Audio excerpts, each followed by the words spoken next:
സിഡ്നിയിൽ നടക്കുന്ന അവസാന ടെസ്റ്റിൽ ഇന്ത്യക്ക് ആദ്യ സെഷനിൽ 3 വിക്കറ്റുകൾ നഷ്ടമായി. സ്റ്റാർക്കിന് മുന്നിൽ രാഹുലും ബോളണ്ടിന് മുന്നിൽ ജയ്സ്വാളും വീണതോടുകൂടി ഇന്ത്യ അപകടം മുന്നിൽ കണ്ടു.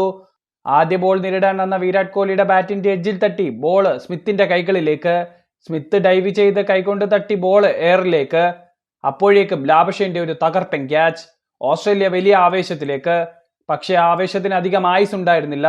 വീഡിയോ റിപ്ലൈ സ്മിത്ത് ബോൾ തട്ടുന്നതിനിടയിൽ താഴെ മുട്ടുന്നത് വ്യക്തമായി കാണാമായിരുന്നു. പിന്നെ കണ്ടത് കോഹ്ലിയുടെയും ഗില്ലിന്റെയും പ്രതിരോധ കോട്ട. താൻ വരുത്തിവെച്ച മിസ്റ്റേക്ക് എന്താണെന്ന് മനസ്സിലാക്കിയ വിരാട് കോഹ്ലി പിന്നെ വളരെ ശ്രദ്ധിച്ചാണ് ഓരോ ബോളുകളും കളിക്കുന്നത്.